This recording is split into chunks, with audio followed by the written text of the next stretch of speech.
मेरा नाम प्रदीप है और आज आप लोगों को मैं अपने साथ घटे एक ऐसे किस्से के बारे में बताने जा रहा हूँ जिस घटना को घटे तो काफ़ी समय हो चुका है, लेकिन आज भी जब मैं उस घटना को याद करता हूँ तो मेरी रूह कांप जाती है। ये बात काफ़ी समय पहले की है।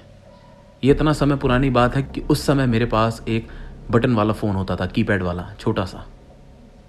दरअसल उस टाइम मैं एक जगह नौकरी करता था जहाँ पे मेरी नाइट शिफ्ट थी। मतलब मैं वहाँ से करीब 12 बजे छूटता था।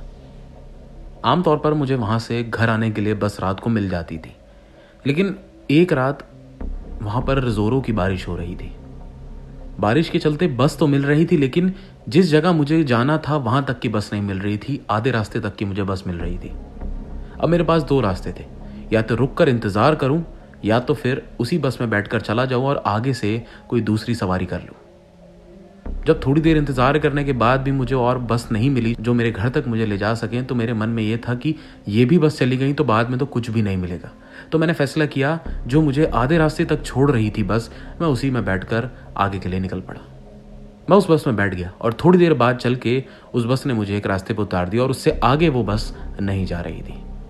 जब मैं उस रास्ते पर उतरा तो बारिश भी काफ़ी कम हो चुकी थी। अब हल्की हल्की बूंदाबांदी हो रही थी। अब मुझे वहाँ पे खड़े होकर इंतज़ार करना था, या तो मुझे कोई सवारी मिल जाए या तो फिर कोई गाड़ी वगैरह हो जो आगे की तरफ जा रही हो, मैं उससे मदद मांग लूँ जो मुझे मेरे घर के रास्ते पर छोड़ दे। अब मेरे पास सिर्फ यही 2 रास्ते थे। बारिश के चक्कर में ये सब हो गया, नहीं तो आसानी से रात में मेरे को सवारियाँ मिल जाती थी। मैं खड़ा रहा, 1-2 गाड़ियाँ वहाँ से गुजरी, मैंने उनसे मदद के लिए हाथ आगे बढ़ाया, लेकिन उन्होंने मेरी मदद करी नहीं। रात हो रही थी तो गाड़ियाँ भी अब कम थी, लेकिन मैं खड़ा इंतज़ार कर रहा था। लेकिन मन में ये भी बात आ रही थी, अगर आगे सवारी नहीं मिली तो अब मुझे घर यहाँ से उतनी दूर तक पैदल ही जाना पड़ेगा, क्योंकि अब कोई और रास्ता था ही नहीं। लेकिन तब भी मैंने थोड़ी देर वहाँ पे रुक कर इंतज़ार करने का फ़ैसला किया। वहाँ पर एक टीन शेड डला हुआ था जिसके नीचे मैं खड़ा हुआ था, क्योंकि थोड़ी थोड़ी बूंदें अब भी पड़ रही थी। मैं वहाँ पर खड़ा इंतज़ार कर ही रहा था कि दोस्तों मुझे अपने पीछे से एक आवाज़ आई। मैं आपको बता दूं, जिस जगह मैं खड़ा था, जिस जगह मुझे बस ने उतारा था, उसके ठीक बगल में काफ़ी बड़ा कब्रिस्तान है और वो कब्रिस्तान काफ़ी पुराना था। अब रात का समय था तो उस कब्रिस्तान के अंदर कोई लोग मौजूद नहीं थे, वो बिल्कुल बंद था। लेकिन उसी के आगे एक थोड़ी सी जगह थी जहाँ पे टीन शेड डला हुआ था और मैं वहीं खड़ा था। मैं आपको बता दूं, जब मैं वहाँ पर खड़ा था तो मेरे मन में ऐसी कोई डर नहीं था, कोई शंका भी नहीं थी। मेरे दिमाग एकदम फ्रेश था। मैं वहाँ पर खड़ा हुआ था, लोगों का इंतज़ार कर रहा था कि तभी अंदर की तरफ से, यानी कब्रिस्तान के अंदर की तरफ से मेरे को एक आवाज़ सुनाई दी। और दरअसल दोस्तों, जब वो आवाज़ सुनी तो वो आवाज़ इतनी साफ थी कि जैसे मानो कोई अंदर से मदद के लिए चिल्ला रहा हो। उसकी आवाज़ में दर्द था, जैसे ना जाने उसके ऊपर कौन सी इतनी बड़ी मुसीबत टूट पड़ी। और वो ये कह रहा था कि क्या कोई मेरी मदद कर सकता है, मैं बड़ी मुसीबत में हूँ। जब ये मैंने आवाज़ पहली बार सुनी तो मैंने पीछे मुड़कर देखा, लेकिन मैंने कोई कदम आगे नहीं बढ़ाया। मैं चुपचाप वहीं खड़ा रहा। मुझे लगा कि न जाने कौन है, लेकिन दोस्तों जब आवाज़ दूसरी बार और ज़्यादा तेज़ और ज़्यादा दर्द में आई, यानी कि ऐसा लगा कि जैसे मुसीबत उस पर और ज़्यादा बढ़ गई, तो मैंने फिर से पीछे घूम कर देखा। कब्रिस्तान तक दूर दूर तक नज़र जा रही थी, लेकिन कब्रिस्तान के अंदर कोई नहीं था। लेकिन दर्द में और मदद की गुहार की आवाज़ भी कब्रिस्तान के अंदर से ही आ रही थी। दिमाग में काफ़ी सवाल चल रहे थे कि मैं क्या करूं, जाऊं कि मदद के लिए या नहीं। तो फिर मैंने मन बना लिया कि यार एक बार चल के देख लेता हूं, ना जाने अगर कोई अंदर फंस गया हो, कोई मुसीबत में हो, कम से कम मैं उसकी मदद तो कर लूं, क्योंकि यहाँ तो वैसे ही मुझे कोई सवारी मिल नहीं रही। उस टाइम मेरे पास एक बटन वाला फ़ोन था जिसमें आगे की तरफ टॉर्च रहती है। उसको मैंने जलाया क्योंकि कब्रिस्तान में थोड़ा अंधेरा था, और मैं कब्रिस्तान की तरफ बढ़ चला। कब्रिस्तान का एक लोहे का छोटा सा गेट था। वो उसमें कोई ताला नहीं लगा था, उसमें कोई कुंडी नहीं लगी थी, वो सिर्फ एक भेड़ा हुआ था।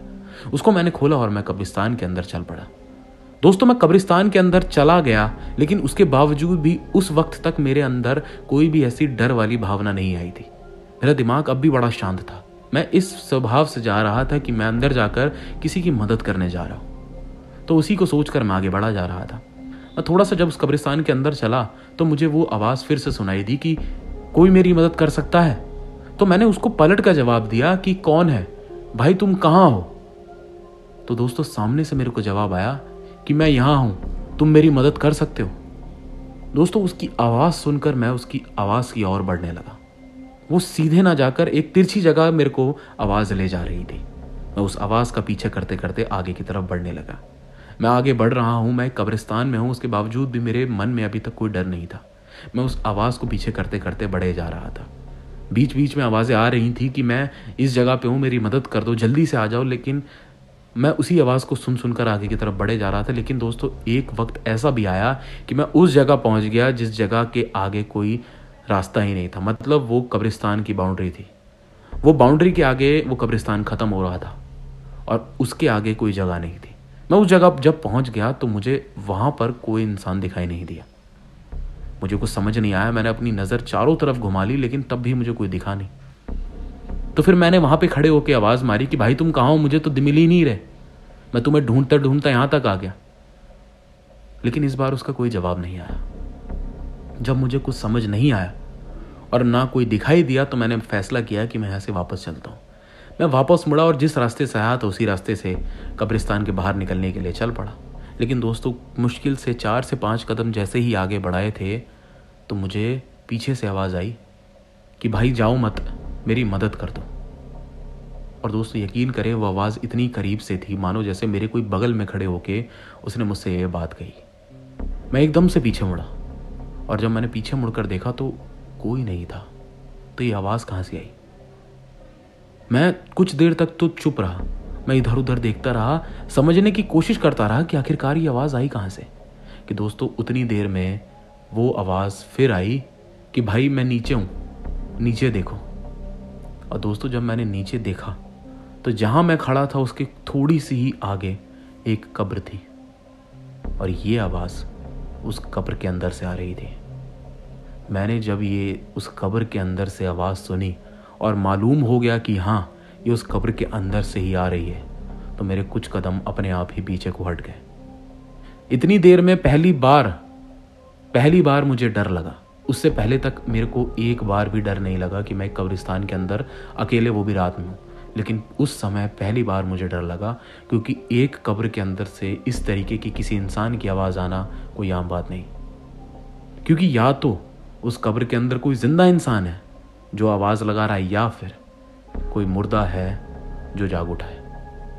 ये 2 ही कारण हो सकते हैं, और दोनों कारण अगर हैं तो सच में बहुत भयानक है। जब मेरे को मालूम हो गया कि उस कब्र के अंदर से ही एक इंसान की आवाज़ आ रही है, तो मैंने मन में ही फैसला किया कि प्रदीप, अब यहाँ रुकना ठीक नहीं, यहाँ से बाहर निकल। क्योंकि मैं समझ गया था कि ये सब बिल्कुल भी सही नहीं है। मैं वापस मुड़ा और आगे की तरफ चलने लगा। और दोस्तों, जैसे जैसे मैं आगे बढ़ रहा था, उस कब्र के अंदर से उस आदमी की मुझे आवाज़ आ रही थी। वो बोल रहा था कि मेरी मदद तो कर जा, ऐसे मत जा, मुझे तेरी मदद चाहिए। लेकिन नहीं, मैं पीछे नहीं मुड़ रहा था। मैं बस आगे और यहाँ से बाहर निकलने की सोच रहा था और इसी सोचकर आगे बढ़ता जा रहा था। लेकिन दोस्तों, जब थोड़ी दूर आगे बढ़ गया तो उसके बाद तो चीज़ें और ज़्यादा डरावनी होने लगी। दोस्तों, जब मैं वहाँ से थोड़ा सा आगे और बढ़ गया तो मुझे कुछ और आवाज़ें, जो पहले एक लड़के की आ रही थी, अब कुछ आवाज़ें औरतों के साथ साथ कुछ अलग लड़कों की भी आ रही थी। मानो ऐसा लग रहा था जैसे काफ़ी सारे लोग और वहाँ पे मौजूद हैं, उनकी आवाज़ें भी मुझे सुनाई दे रही हैं। और दोस्तों, वहाँ पे जितने भी और लोगों की मुझे आवाज़ आ रही थी, सब के सब लोग मुझसे मदद मांग रहे थे। वहाँ पे जितनी भी लड़कियों की आवाज़ या जितने भी लड़कों की आवाज़ या मर्द या औरत जिनकी भी आवाज़ मुझे सुनाई दे रही थी, सब मुझसे मदद की गुहार लगा रहे थे। सब कह रहे थे कि हमारी मदद करो। एक समय तो मुझे ऐसा लग रहा था मानो जैसे मैं एक बीच में खड़ा हूँ और मेरे चारों तरफ कुछ मुर्दे हैं जो जाग उठे, वो मुझसे मदद की गुहार लगा रहे हैं। मैं बहुत डर चुका था। मुझे समझ नहीं आ रहा था कि अब मैं आगे चलकर क्या करूं। पसीने छूट रहे थे, लेकिन वहां से बाहर निकलना भी ज़रूरी था। मैंने अपने कदमों की रफ्तार तेज़ कर दी और मैं कब्रिस्तान के गेट की तरफ बढ़ने लगा। लेकिन दोस्तों, कब्रिस्तान के गेट पे पहुंचने से पहले जो मेरे साथ वाकया घटा, वही सबसे ज़्यादा दिल दहला देने वाला वाकया था। मैं कब्रिस्तान के गेट के करीब पहुंच चुका था। मानो मुश्किल से 25 से 30 मीटर दूर वो गेट था और मुझे वो गेट साफ दिख रहा था। मैं उस गेट की तरफ बढ़े जा रहा था। लेकिन दोस्तों, अचानक से दोस्तों, मैं ज़मीन पर गिर पड़ा। और ज़मीन पर गिरने का कारण ये था कि मेरा पैर किसी चीज़ में फंस गया है। और जब दोस्तों मैंने ध्यान से देखा तो मेरा पैर किसी चीज़ में फंसकर नहीं गिरा, बल्कि एक हाथ था। जी दोस्तों, एक हाथ था जिसने मेरा पैर पकड़ लिया था। जब मैं उठ के बैठा और मैंने अपने पैर को देखा तो एक हाथ जो मिट्टी के अंदर से निकल रहा था जिसने मेरा पैर पकड़ा हुआ था। और दोस्तों वो पैर इतना कस के पकड़ा हुआ था कि मैं पैर हिला तक नहीं पा रहा था। इस घटना के बाद मेरे मुंह से चीखें निकलने लगी। मैं इतना ज़्यादा डर चुका था जिसकी कोई सीमा नहीं थी। मैं अपना पैर झटक रहा था, उस हाथ को हटाने की कोशिश कर रहा था, अपने दूसरे पैर से जिस हाथ ने मुझे पकड़ा हुआ था उससे उसे मार रहा था। लेकिन दोस्तों वो हाथ छूटने का नाम ही नहीं ले रहा था। इतनी मजबूती से पकड़ा था और मुझे दर्द भी हो रहा था कि दोस्तों उतनी ही देर में उस कब्र के अंदर से भी, जिस कब्र के अंदर से वो हाथ निकला था जिसने मेरा पैर पकड़ा था, उसमें से भी आवाज़ आई कि मेरी मदद कर दे, मुझे तेरी मदद चाहिए, तू बस मेरी मदद कर दे। मुझे कुछ समझ नहीं आ रहा था कि मैं क्या करूं, मैं इस हाथ को कैसे छुटाऊं, ये क्या मदद मांग रहे हैं, ये लोग कौन हैं और ये किस इंसान का हाथ है। कुछ समझ नहीं आ रहा था। मैं बस वहां से भागने की कोशिश कर रहा था, ज़मीन पर घसीट रहा था, आगे की तरफ भागने की कोशिश कर रहा था, लेकिन वो पैर एकदम कस के पकड़ा हुआ था। मेरे हाथ में जो पत्थर आ रहे थे, कंकड़ आ रहे थे, या जो चीज़ वहाँ पे छोटी मोटी पड़ी थी, उन चीज़ों को उठाकर मैं उस हाथ पे फेंक रहा था, लेकिन कोई फ़ायदा नहीं हो रहा था। लेकिन दोस्तों थोड़ी ही देर बाद वो हाथ अपने आप छूट गया और मेरी आंखों के सामने ही जैसे ही उसने मेरा पैर छोड़ा, वो हाथ पूरा का पूरा उस मिट्टी या फिर कहें उस कब्र के अंदर चला गया। जैसे ही मेरा पैर छूटा उसके बाद मैंने 1 मिनट का भी वहाँ पर वेट नहीं किया, इंतज़ार नहीं किया और मैं भाग कर उस कब्रिस्तान के गेट से बाहर निकला।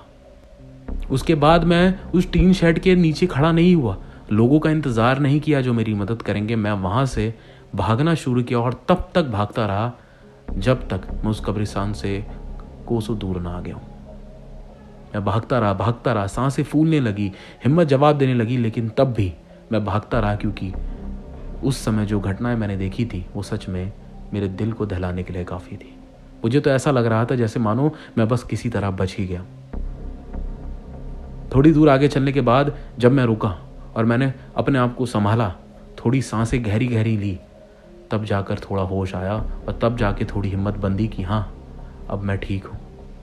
मैंने अपनी पैंट ऊपर करी तो दोस्तों मेरा पैर जिस जगह से उसने मुझे पकड़ा था उस जगह उसकी उंगलियां छप चुकी थी। लेकिन उसके बाद मैंने वहाँ पे भी ज़्यादा देर नहीं रोका और धीरे धीरे पैदल पैदल ही अपने घर की तरफ बढ़ने लगा। और कुछ देर बाद थका हारा मैं अपने घर पहुँच गया। किसी तरह तो मैं घर पहुँच गया। मैं बड़ा खुश नसीब था कि मैं उस जगह से बचकर निकल गया। लेकिन मन ही मन काफ़ी सारी चीज़ें आ रही थी, आखिरकार वो चीज़ें थी क्या, वो कौन था, उसने ऐसी हरकतें क्यों करी, क्या वो सच में कोई इंसान था या फिर वो मुर्दे थे जो जाग उठे थे। लेकिन वो जो भी था, मैं खुशनसीब था कि मैं किसी तरह सही सलामत घर पहुंच गया। दोस्तों उस बात को तो बीते काफ़ी समय हो गया, लेकिन आज भी मैं उस वाक्य को याद करता हूं तो मेरी रूह कांप उठती है, क्योंकि ऐसा डरावना किस्सा मेरे साथ ज़िंदगी में आज तक भी कभी नहीं घटा। दोस्तों ये थी कहानी प्रदीप की। आपको कहानी कैसी लगी कमेंट करके ज़रूर बताएं। आशा करता हूँ आपको ये कहानी पसंद आई होगी। अगर पसंद आई तो वीडियो को अपना एक लाइक भी ज़रूर देके जाएं। आप लोग अगर चैनल पे पहली बार आएँ और मेरी कहानी भी पहली बार सुन रहे हैं तो इस चैनल को अभी सब्सक्राइब करके बेल आइकन भी ऑन कर लीजिए, क्योंकि मैं ऐसी ही कहानी आप लोगों के लिए लेकर आता रहता हूँ। जल्द मुलाकात होगी एक और नई हॉरर स्टोरी के साथ में। नमस्कार।